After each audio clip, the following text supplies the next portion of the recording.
Hello everyone, my name is Marissa Sweet and I'm the Vice President of the Society of Canadian Artists. Tonight on our live, I am eager to present to you an elected member of the SCA, and her name is Jennifer Heine. So I'm just waiting for her to join and we can talk all about art and talk about her award-winning piece, which is called Well in Hand, in our online open international juried art exhibition. So I see Jennifer's right there and she has now requested to join our video. So I'm going to invite her to join momentarily.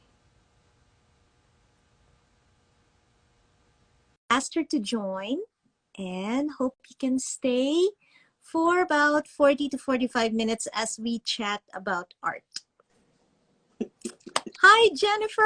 Hello, how are you doing? I'm very good. How are you today? Good. Sorry, it's a little bit late finding you there.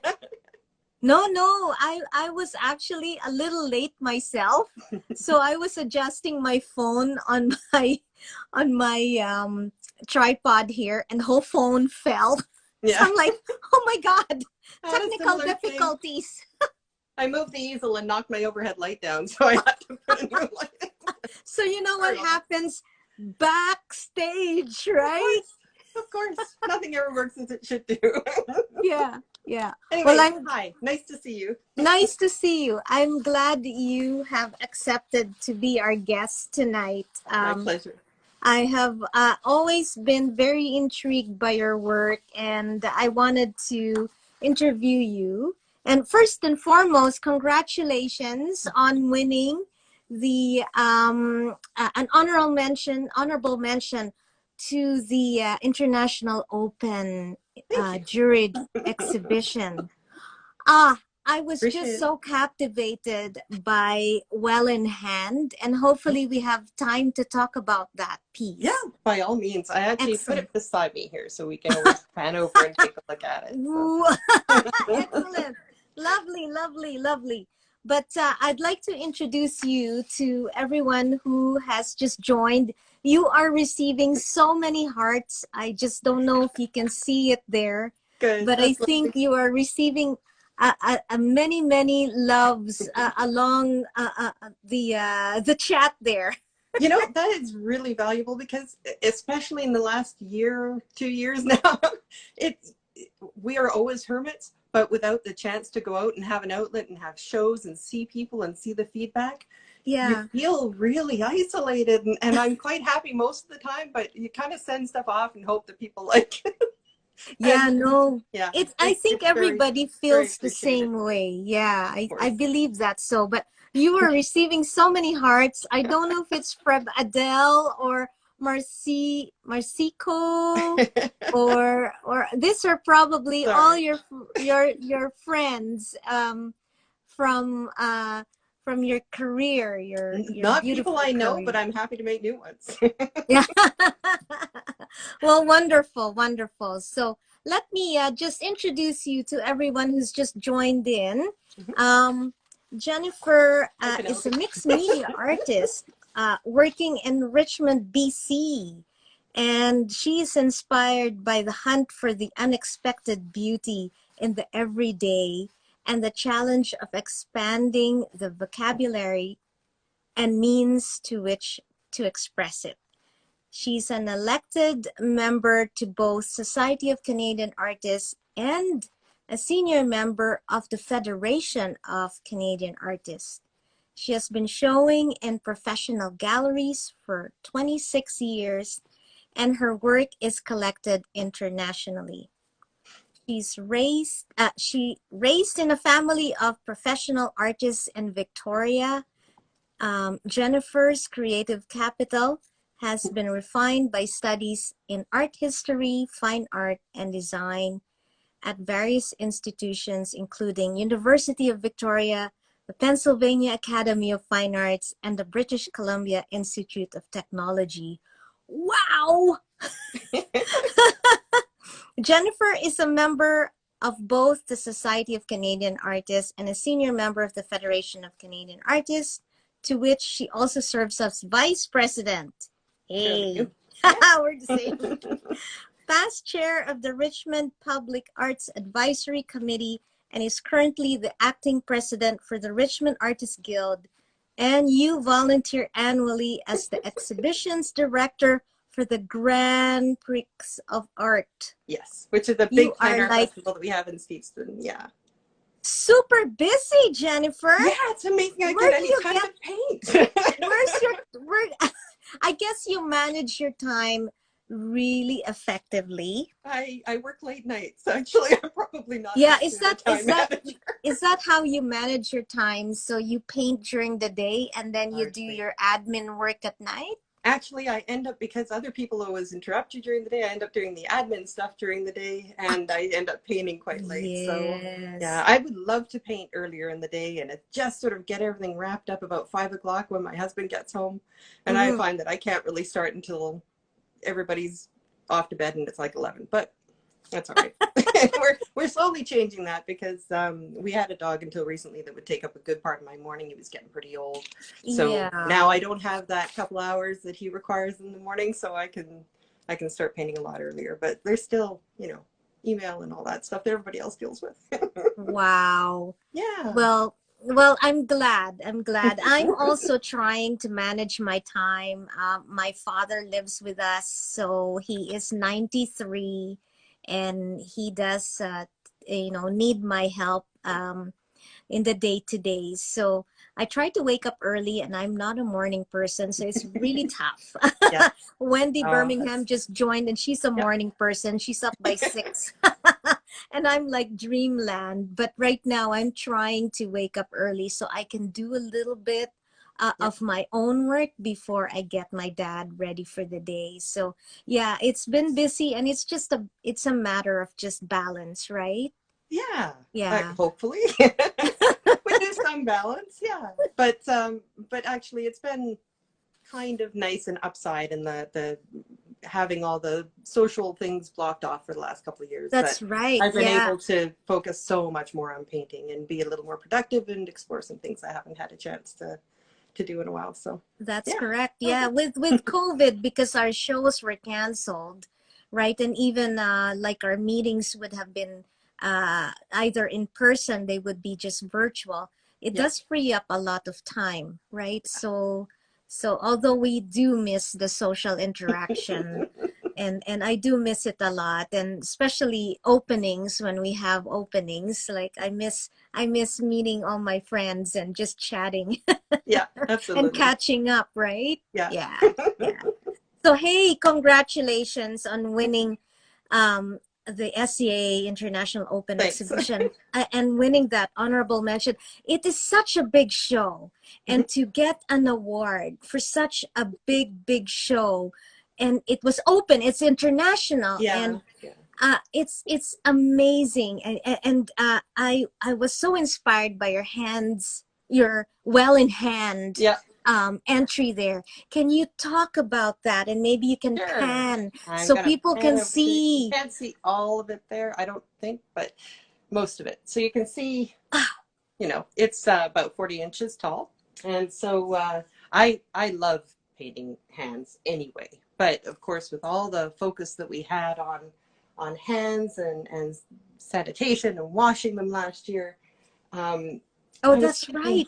yeah, A lot of washing and hand sanitizing. especially right at the start. That's what I did, sort of in the middle of COVID summer Oh, last year, and because I like painting them anyway, I just wanted to try focusing the painting on just the hands, because it seemed like the whole world was just focusing on those two hands and what we now can't do with them and what we need to do with them. And the one of our neighbors very kindly modeled for me.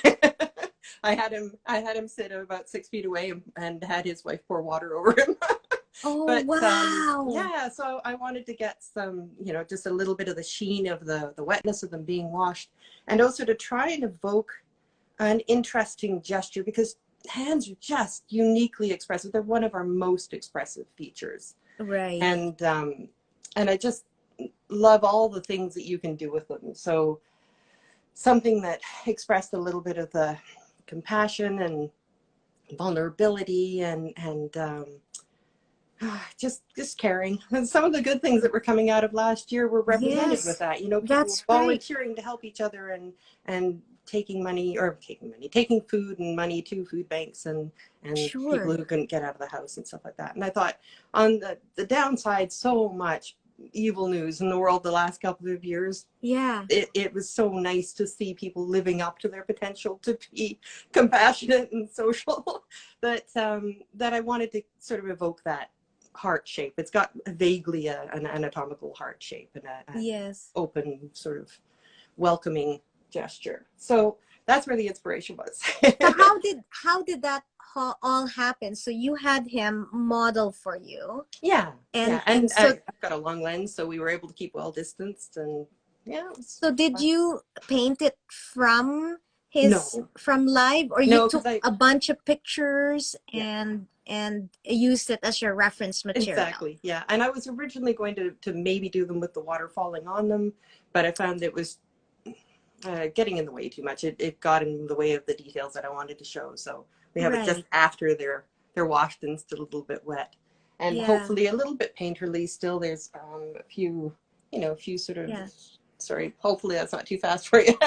So A few what nice little scratchy drips and things there. I can't I when I saw it the first time, I didn't know it was that large. That is huge. Yeah, it's quite That's a, yeah. 40, 40, but 40 inches. It's a big scale painting, which that's a big you scale. can't tell online. It's that's another problem with having virtual shows. You can't tell the scale of pieces. And I usually like to do them kind of, close to life size and with figures maybe a little bit more than life size, but Yeah. Well, many Shawls here has asked the question. Can you read sure. it from where you are? Like, what was the thought process regarding the size of the subject? Oh, yeah. Well, scale always comes into what I'm considering when I paint. So, um, with the figures, as I said, I like them sort of life size most of the time because then you're engaging with them as though they're people. You see them in the same sort of plane, the same scale as if you were talking to someone. And so the fact that it's really large, really in your face, Yeah. it's something that it's got a lot of dramatic impact. Obviously, I kept the color fairly high, so it has Right. a fair bit of punch when you see it on the wall. No pun intended. but it's something you can't avoid, right? It's there, and it's very much something you have to face, and something that we're all focusing on. It's just relative to the amount of importance that we're placing on them. And Plus, it gives you a chance to explore all those details and all the little wrinkles in the fingertips and things. that's right. I love details. Yeah, and I'm a hand person. I move it around a lot, especially when I'm teaching, when I'm public speaking. It's really an extension of me talking. So I'm like this. Yeah, yeah, me too. So yeah, you too. Now you said you used a lot of a particular color in creating that a that lot hand. of colors. But yeah, mainly just that I kept the actual like overall color, as I do with most of my work. I keep it a little bit more saturated, a little bit richer than in life, because I don't want it to look directly like a photograph. It's already Sure. fairly realistic. So I want Yes. to have something that sets it apart as being, hey, this was painted, and hey, this is my interpretation on it. And Right. also, the particular thing that I love about hands and also about figures and faces and portraits and why I do them is that sort of translucence of the skin. It's a Oh, little bit waxy, right? You get a little bit of light that comes through, yes. and especially in folds. That's why I love older men that have the lovely wrinkles. That's right. But you get That's right. that lovely light bouncing through the fold and that gorgeous like coral color that just shows that, hey, there's a heart beating underneath there, and blood's flowing through, and so Yeah, that's the I love blood that vessels, right? particular contrast. Yeah. I mean, like the painting behind you there. Can Mhm. can we talk about that? Yeah, you can. Yeah, is that your latest one? It's one of the very latest ones. I Yeah. can show you the latest one, which is lurking on the other side of the studio. It's like he's just right there behind you. Just hanging out with me. Yeah. You're hanging. He's I guess about half let's see if I get back next to him. He's probably about half scale. Yeah. And it was kind of fondly thinking of when we were able to travel more. He's Oh. actually a maybe a restaurateur, but he works at a place in Italy. And one of the last people that we met on one of our last holidays, and he was just Oh. so charming. He was out there having his break behind the bistro. It says bistro on his shirt. And I Oh. went up and chatted to him, and he was nice enough to, I said, hey, I'd love to take your picture. I paint portraits. Yeah. Here's what I do. Is that okay? Because you have to ask.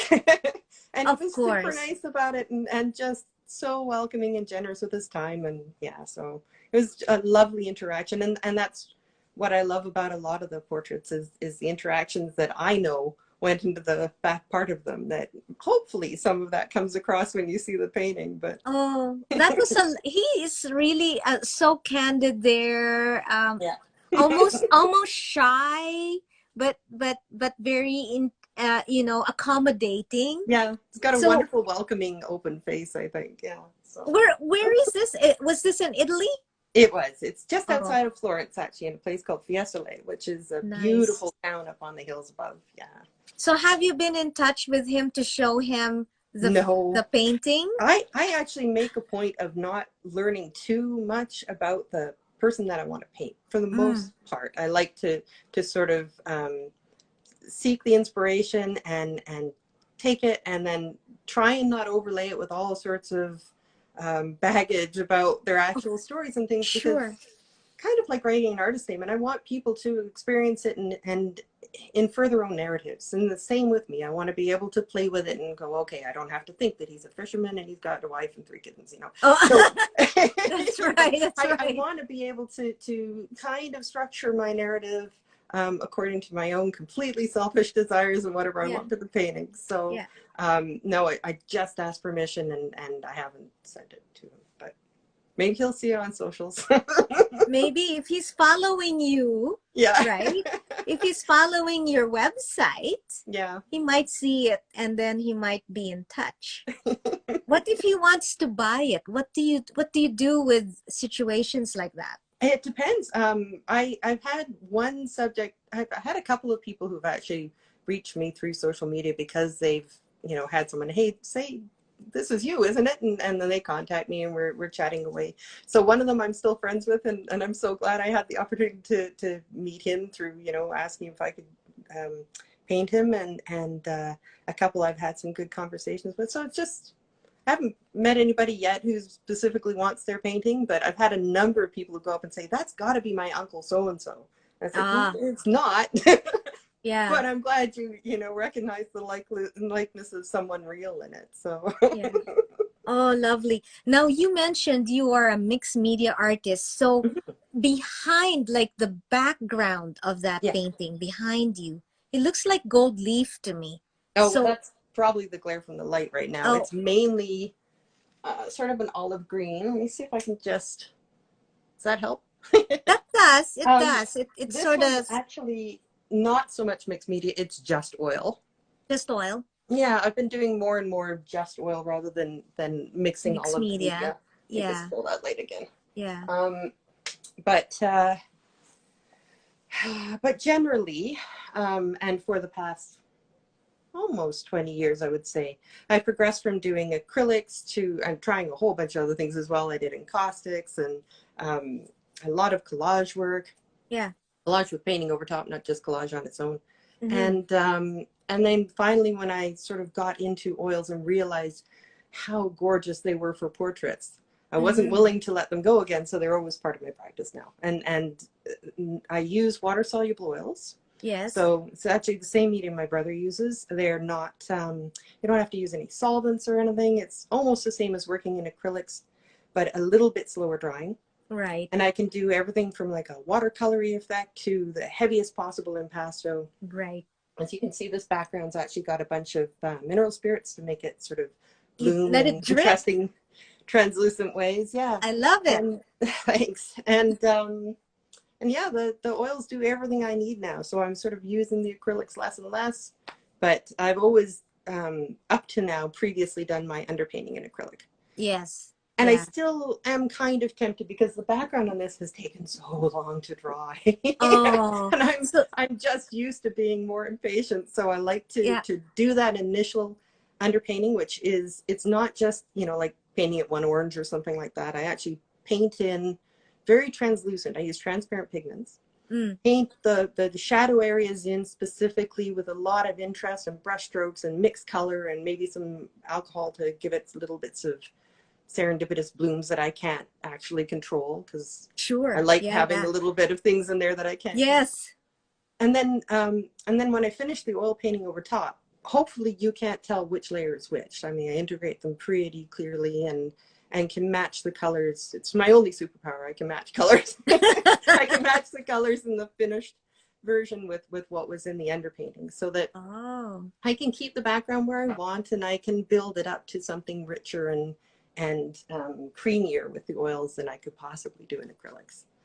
Now So he's got a little bit of facial hair there, yeah, a right? little scruff. Oh, that is so cool how you were able to capture that as well. It's just you're just a wonderful, wonderful Thanks. painter here. So See, would you consider yourself a realist?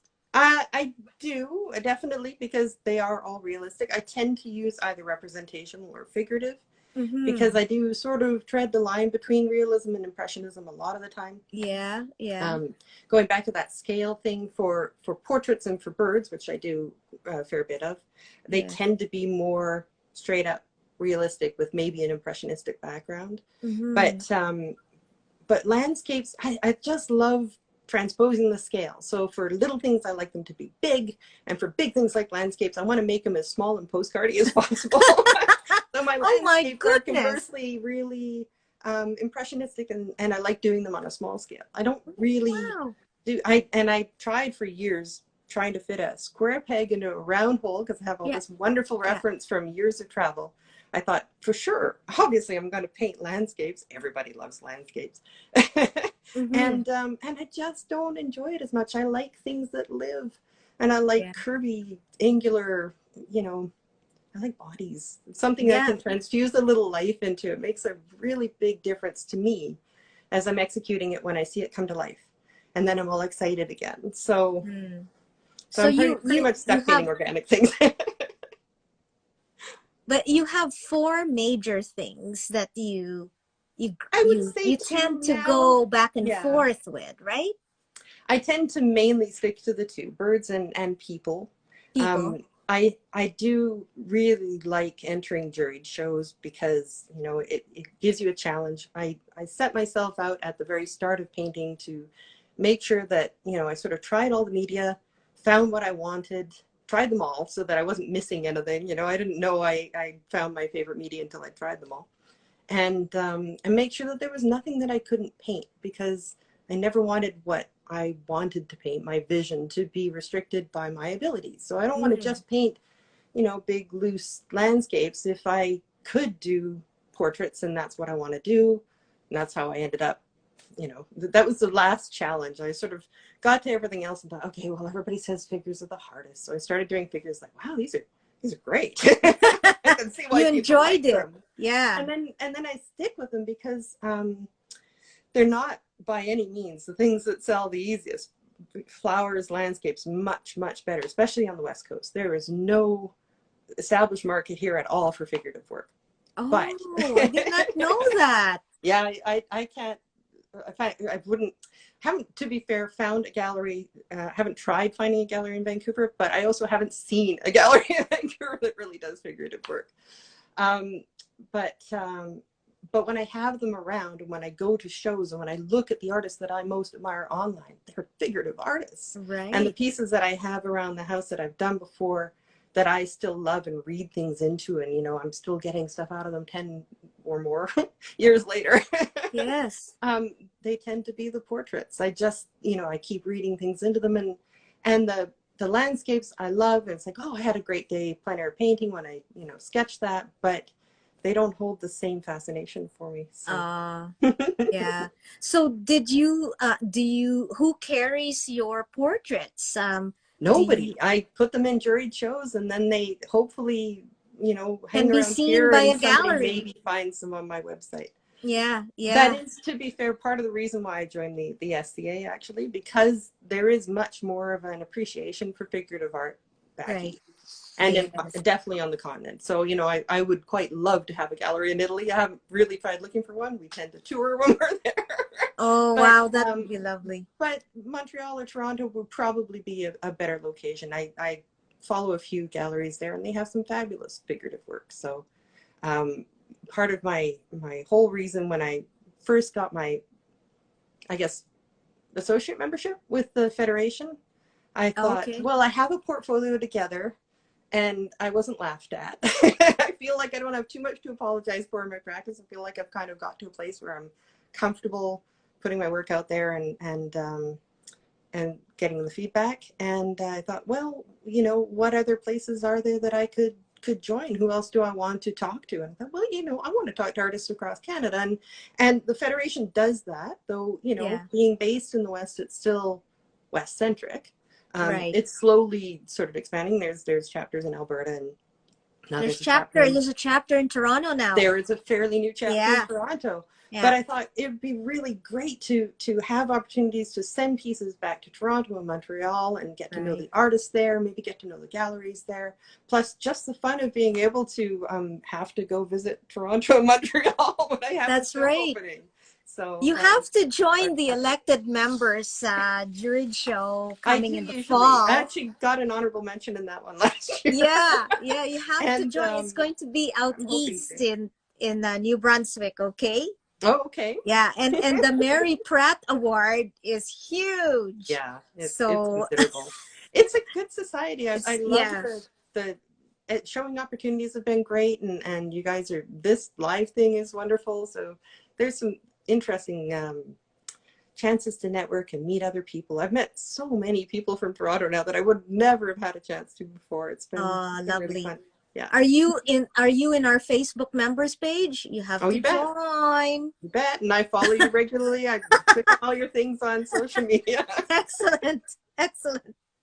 Oh, wonderful. It's so good to know that SCA has made an impact in your career. And that's what we are really, that's one of our missions, is to support Canadian art throughout the country, Absolutely. and network among artists throughout the,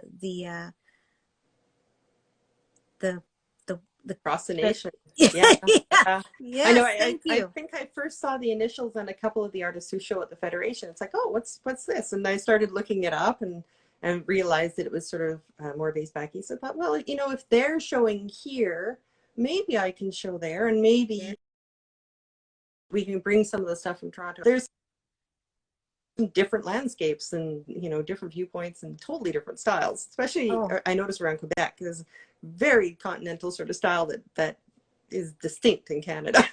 So oh yes, yeah, yes, so it'll be definitely. really interesting to see what we can do. We'll have to work Yeah, on it. yeah. Thank you. So you mentioned that you are a family of artists or painters, or Yep. can you give me a rundown of who is who? And You bet. Sure. yeah. So yeah, there's a genetic predisposition towards painting there, I think. My grandfather actually painted a little bit, but not professionally, but my father started doing it full time and became really well known. He was a marine watercolorist and the first, if not still the only Canadian ever elected to the Society of Marine Artists, which was based in London. So he used Oh, to have mall galleries, shows, and Mystic Seaport in Connecticut and all across the world, which was pretty spectacular. wow.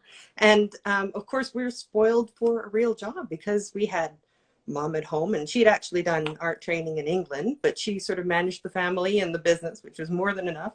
And then my dad painting full time, but he was always home. So, Yes. you know, we had both parents around, very Wow. spoiled in that respect. And we got to live in Brentwood, which is a beautiful place. It's right outside Victoria, near Butchart Gardens. And yeah, it's a lovely place to grow up. So I spent a fair bit of the time, you know, there just poking around the garden, entertaining myself, because I was a fair bit younger than my two siblings. Yes. My sister, who is 14 years older than me, had been painting already and showing in by the time she was 14. Wow. And at 20, she was elected to the AFCA. So she was at the time the youngest ever elected to that. And then Wow. my brother, who began painting a little bit later, he actually got an art scholarship and was an illustrator, highly sought after for a number of years in Vancouver, and then started doing fine art as well. And he's now really well known as a figurative artist, but he does sort of magic surrealism scenes. And he's written a book that sort of works with all of his massive body of work now for the Siren series that he's been doing for 7 or 8 years. It's like 60 or 80 paintings. It's Oh it's my. vast. It's vast. Wow. So I initially set up my website so that we're all similar. We're just one initial off. So you should be able to still find everybody at mheine.com, cheine.com, because Karen spells it with a C. Really? And then mine is jheine.com. Oh. Yeah. Oh, well, I'm gonna take a look later. And just Yeah, Google definitely all take a your look at them. family. How very, very nice. It's How very unusual, nice. but it's pretty nice. Yeah, we've always tried to do different things, sort of subconsciously, but also fairly consciously. Yeah. I could paint flowers. I occasionally do paint flowers, but we sort of don't tread into that area because Karen's been a floral artist all these years. All these years. Mark and I kind of both ended up doing figures. That wasn't what he was doing originally, or kind of when he was painting, he was. When he was illustrating, he was doing everything. But mine are, distinctly different. He does younger girls. I do older men. Oh. Yeah. And then Dad was doing marine paintings most of the time. He did murals and Wow. landscapes. They used to take a tour to usually Europe, but anywhere in the world with like 30 painting students once a year for about 10, 15 years, I guess. Nice. And I got to go along on a bunch of those trips, so that was really fun too. So Nice. Which segues to are you doing any workshops? I don't have any actually booked, but right. but you I'm happy have. to. Yeah. I love teaching, actually. I can talk. And what do you teach? What do you teach, Jennifer? Pretty much whatever, because I've done, the only thing I really don't do is watercolor. Okay. 2 of the people of those that I just listed were watercolorists, so I wanted to find my own medium. I didn't really do much in the way of watercolor. I've done a little, but not enough to be super proficient with it. So anything that I've done along the way, technical things a lot of the time, sort of collage, doing image transfers in encaustics and that sort of thing. But now, because what I primarily do is figures and birds in oil, they tend to be figures and birds in oil. But I'm still open to doing pretty much anything. I do commissions of all sorts of various things. So So do you do commissions on portraits as well? I do a little bit. I do still prefer to be really greedy and pick my own subjects, but yes. yeah. I'm open to it on occasion. Oh, can you see there's a comment here by Ron Cohn, there you go. artist. Yeah. He said your brother is his mentor. Yeah, in he's an doing some mentoring through, I think it's Level Up right now. Or wow. Leveling Up. That is amazing. Now, are all of your family Mark's still older than me. Are they in Vancouver? They're over on the island. So Vancouver Island, which is just off the coast here from where I am. Karen lives on the north part of it, and Mark lives at the south part of it. Okay, wonderful. Wow. So that's amazing. I'm just gonna go down my list here because I can just talk to you forever, but I really want to. You don't want to miss the questions. I don't want to miss a question here. So how would you describe your process? So let's say you're gonna start the painting. How would you start? Pretty much what I mentioned with the acrylics or with the oils. I start with transparent pigments almost exclusively, and put in the darkest darks. And they're not even like just a light underpainting. They are seriously the darkest darks. And I want to lock them in, and I want them to be dark and rich and interesting and have reflected light. Yeah. So the acrylics, it's a little bit easier because they dry faster, and then those colors are locked, and I can do the other painting over top, and they don't get muddied. I can go back to them if I want to.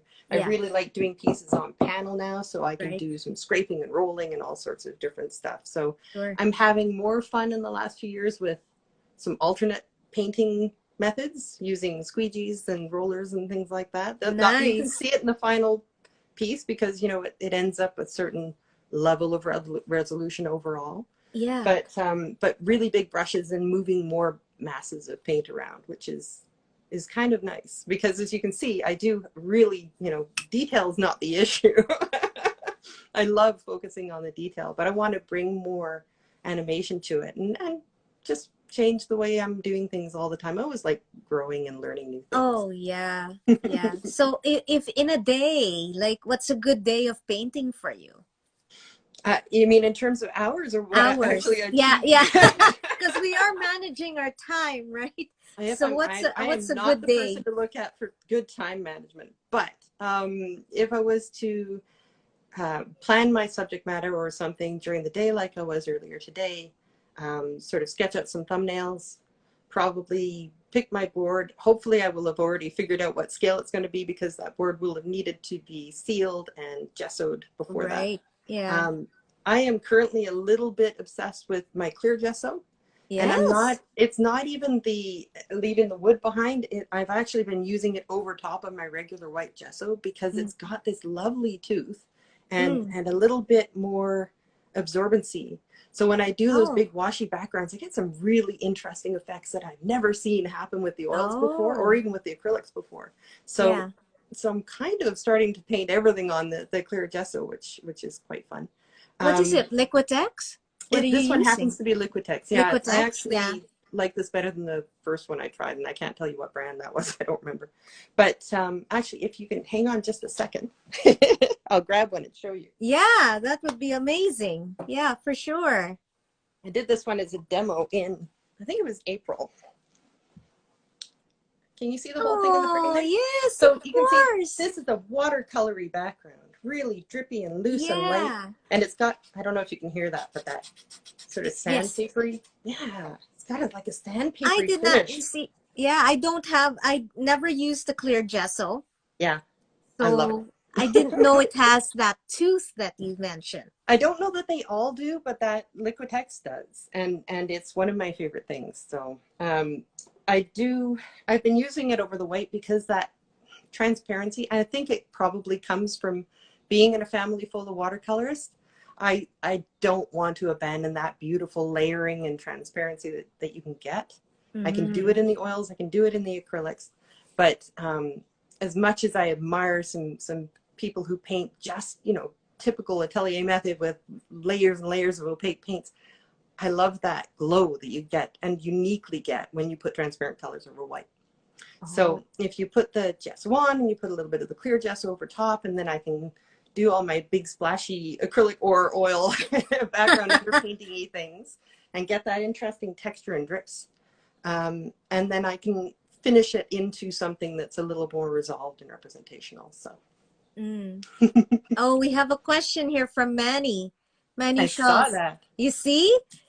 He goes, what advice do you have for emerging artists?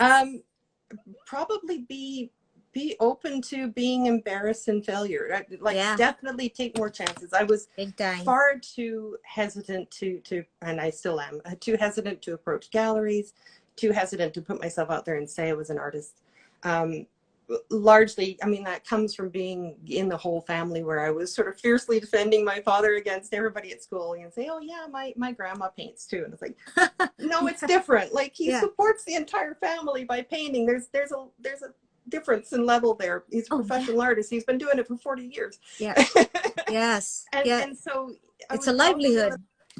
I was probably a little self-conscious about um, getting a level of proficiency where I felt like I could say that without it being laughable. and Mm. I know that when I first got my my FCA, for instance, a whole bunch of people said to me, it's like, but you have that already, right? You must have got your senior. You can't just be getting your FCA. And it's like, well, maybe I should apply for my senior because clearly a few people thought I was eligible for it. So that's what I did the next year and I got my senior level. Yay. But yeah, definitely like be brave, put yourself out there. You have to spend a little bit of time or hire someone, I guess, to do your social media and you know, promote yourself, because unfortunately it's a large percentage of what you have to do to get your work seen. these Yes. days, especially galleries are, even when they're not closed, they're a different business model than it used to be. So, you know, people used to just go to galleries to see the artwork and they would represent you and be your best defense. And now it's so difficult because images are floating around the internet and they don't know who to contact, and they'll contact you and they'll contact the gallery and they'll contact another gallery looking for more of your work. And then they're all fighting over who gets commissions. So just, you know, practice, obviously, you know, first draw if you want to be representational, then paint and be really bold, be your own best advocate. Yes, yeah. Oh, that would be nice. Yeah. And you know, this is going to be replayed in our Instagram feed, so I'm Oh, good. sure many emerging artists will learn from that and hopefully take up on your advice. Yeah. So do you have, so I'm assuming your favorite genre is figurative and portraits. Is that correct? For me personally, Yeah. yeah, probably is. Though Yeah. the birds are a very close second because there's still Oh, personality. yes, Yeah, of they're not quite course. so distinctive. And people, I can understand, do maybe have difficulty placing a person they don't know on their wall. I tend to think of them more metaphorically, so it's not really, I don't need to know who he is and everything about him. He's just a story waiting to be told or retold, right? Yeah. And we have a lot of figurative art in our house, but we are the only people I know in this area who do, right? So it for me, that it does count for a lot. And most of those, it's funny because you look at like the top selling artists, Lucian Freud's and Francis Bacon's and people like that. Most of the top artists are figures. Most of the top artists in contemporary art are painting figures, and yet nothing, crickets here. Yeah. Yeah. Oh, It's not that market. They like, you know, it's very outdoor oriented here. So I think probably the landscapes, and then it's a very young, relatively young town. So I think very modern art tends to be still considered the coolest thing to have. But now one of these can days you, they'll catch up and they'll figure out how amazing people are. So oh, yeah. And I like, oh, I could stay on your website and look at all your portraits. It's by just all means do. amazing how you capture every wrinkle and every fold, the eyes. It's just amazing. You capture the soul. Thank you. Well, Yeah. hopefully I borrow it, but yeah, thank you. Yeah. So The, is it okay for you to pan around and show us a little bit of your studio? yeah, by all Maybe means. a 2-minute one? 2 minutes. Okay, after time. So I will just put this guy back so I've got my hands free. Yes. Yeah. That would be lovely. I'm sure, I mean, we have a lot of people who are intrigued by your studio Okay. and where you work. Yeah. Yeah. So I'll start with just swiveling around the room here so you can see this latest guy on the easel. Bye, guy. Ah. Tell me if I'm going too fast or slow. No. Is this gonna be a new piece? Oh, No, no, this no, is no. actually You one won that an was, award for that too. that's right, that was in the elected members Yes. exhibition last year, I think. Yes. And there's one of my little collections of vaguely Victorian little things, nests and things like that. Oh. A whack of art books. Whack of art. If you're getting rid of some art books, please DM me. Okay. I have a huge stash as a spoiler alert surprise for my artist guild coming up, because I was keeping them so that when we get back together, I can have a little giveaway for everybody who turns up to the artist guild meeting. Yeah. So so a friend was downsizing, moving into a retirement home, and we helped her out, and as a result got to keep her entire and impressive stash of art books. So you can see this is a framing table my dad actually built for me that's in the foreground here. And it flips up. It's got a mat cutter on the other side. It's really good for storing paintings on. Wow. And there's a few more things looking around. And we're on the second floor of my house here. So we're up in the trees, which is really fun. So I have birds playing outside my window while I paint. Do you have the air on? Hmm? Do you have the air on, or is it like you can open your window?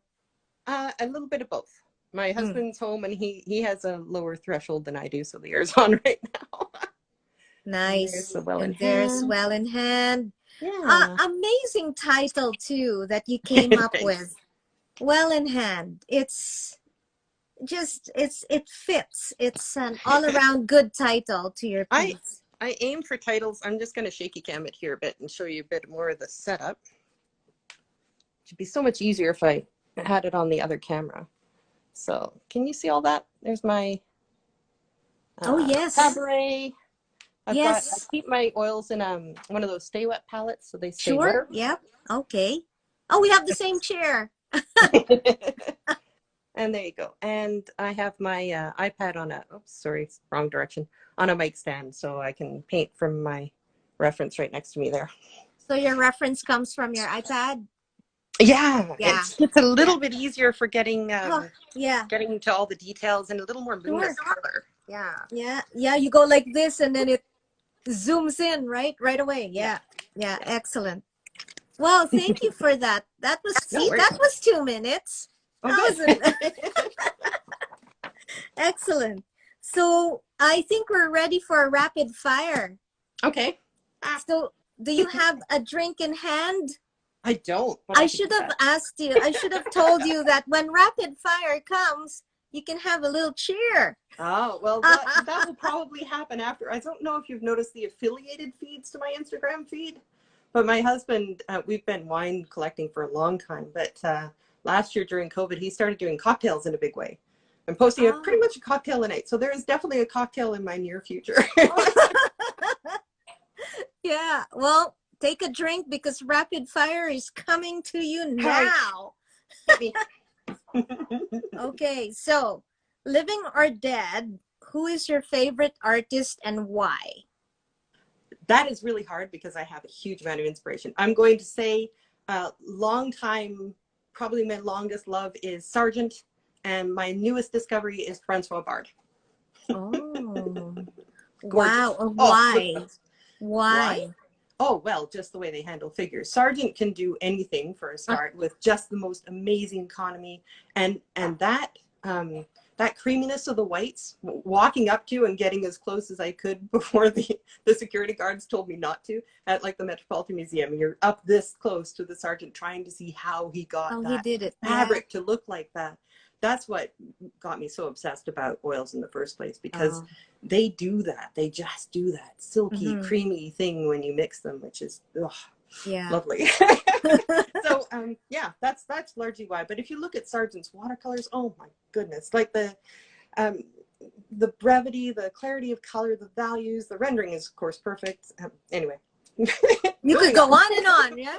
Yeah, now I have to look back at Sargent's work because it's been a while since I've looked at his work. So you can't go wrong. I mean, it's not the most innovative choice. I have a reference folder on my computer that's probably got 1,000 pieces in it of just contemporary artists that I see and go, wow, that's great. And I keep it because, you know, I love the color combination. I love the brushstrokes or something. But my favorite contemporary artist is constantly changing. But at least the Francois Bard is my newest discovery. It's someone I didn't know about before. How would you spell his last name? It's B-A-R-D as in Shakespeare, Bard. B-A-R-D. Okay. And, oh, I didn't plug in my phone. And the first name's Francois. C-O-I-S. Yeah, I will take a look. I will take a look-see, discover. What is your favorite color? To paint with quinacridone gold. Love it. What brand do you use? That's a very good question. Because this is oil, right? This is, but I'm very excited that, especially, I think this one's Holbein. Most of the exciting colors that I used to use in acrylics are available in the Holbein oils. So yes, I think this one is definitely a Holbein, and you can see how well loved it is. Yeah, I've got a backup, don't worry. Quinacridone gold. Okay. Oh, it's gorgeous. Because I am this obsessed with transparency. I love the transparent colors especially. Yeah. And some of the synthetic ones just have the most amazing vibrancy. So this one, this yellowish green, is very close second. Did you use it on that painting behind you? This one, I doubt it. Definitely on the bird you saw earlier. He was definitely and I'll show you that framing table if you want, because there's a pervasive amount of like yellowish green in those, but it's incredibly transparent, like the quinacridone is, And Yeah. you could actually paint over like a straight black and white grisaille, and it actually ends up glowing more than it Oh, did when it was just black and white. They're incredible. and that's by Holbein. It is, but the yellowish green and the greenish yellow are pretty much the same. One is obviously slightly more to the yellow side, one's more to the green side. Yeah. And I think they exist in acrylics. Yeah, I have them in acrylics as well. So. And what is your favorite brand in acrylics? Probably Golden up to now, but that one is a Holbein because it only existed in Holbein. Yeah. And for the water-soluble oils, initially I had a mix of different things. I ended up with more Cobra because that's what my local art supply store was carrying. Yeah. And I quite liked them. But the Holbeins, I some of those colors are just, I'm pretty well, obsessed Holbein with some is of them. Holbein. Brown pink is another one you need to try. Sorry? Brown pink is an amazing color. Brown pink? Terrible name. They need to change it. And it by has Holbein? nothing to do with pink. Yeah, it is. Okay. It's actually like a light, but it's somewhere in between a burnt umber, maybe even raw umber, and quinacridone gold. It's an umber that's got a real gold undertone that is translucent and rich. Really? And oh, it's gorgeous. They should change the name. Lovely. Yeah, because like brown paint, you're thinking, what's this? It's opaque. Yeah. But no, you said totally it's got that glow and very transparent, right? Yeah. And that's by Holbein. Is Holbein made in Japan? Oh no, it's German, right? I don't know. Hope that it would be European with a name like that. Yeah, I have to review my paint. I used to work in an art store. I used to know where things were made. If somebody in our viewers can tell me where Holbein is, they probably can. And I know they're sold in a bunch of places around Canada. So yeah, I think we've got them locally here at my friend's store in Stevenson. They carry them at Curry's in Calgary. They probably carry them across the nation for that. I didn't notice whether Dessert has them. Sorry. No, that's fine. I used to work for Curry's, by the way. Right? Yeah. Sorry. Someone's commented the Netherlands. It's like you'd think the Netherlands or Germany, but I think they might just be using the name Holbein because, or England, but maybe not England. Maybe. Oh, from Amsterdam. That's Sue-Ann. I know Sue-Ann. Amsterdam. That's right. I think so too. Okay, back to rapid fire. All right. I'm still having another white wine. One word. What would you say to an aspiring artist? Practice. Oh, excellent. I love it. Just practice. Yep. Practice, practice, practice. I say that all the time. That's 3 words, but sure. 1 word 3 times. I still practice. We practice all the time. Oh, cheers. Oh, okay. Last. What would you say to a 12-year-old Jennifer? Same thing I would say to those aspiring artists. Don't worry about risks. Take all the risks you can. Don't be afraid of embarrassment and failure. Just push yourself. People aren't nearly as conscious of what you look like as you think you are. Yeah. So just be yourself. Just go for it, right? Yeah. I so wish that, everybody in high school could understand how much it's hard. More comfortable you are in your body when you're when you're 12. It's tough. Yeah. But yeah, just be yourself, and you'll find your place. You'll find your people. You'll find your markets. You'll find your galleries. Yeah, it will come, right? Just do it, and it will come. Yeah. Well, listen, we must sign off soon because our time is almost up. But we have 1 more minute here, so I'd like to open it up for you to tell the viewers where they can get in touch with you and see your work. Oh, I prepared for this. So you can find me at the link you're already on. That J Heine Art is both Facebook and Instagram. And if you want to look at workshops, I have a little workshop poll. You can sign up there on my website, jheine.com/workshops. And jheine.com is my website. Wow, lovely. Does that make it easy? That's no spelling perfect. Mistakes. I was mispronouncing your last name. I'm so sorry. No, you're totally right. My brother's insisting on pronouncing it the German way, but I grew up with everybody saying Heine, so I'm not going to be on pins and needles about any pronunciation.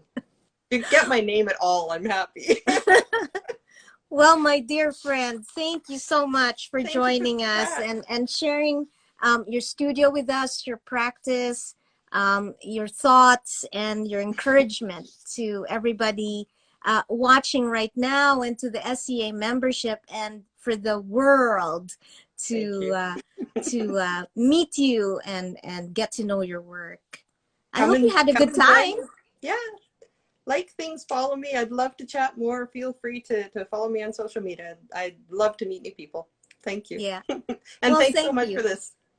Thank you, Jennifer. And in behalf of the SCA, Society of Canadian Artists, we'd like to thank you for joining us tonight in our Instagram art chat. Thank you for having me. You take care. Take care. Bye, Bye. Jennifer. Take care, everyone. Bye-bye. Bye.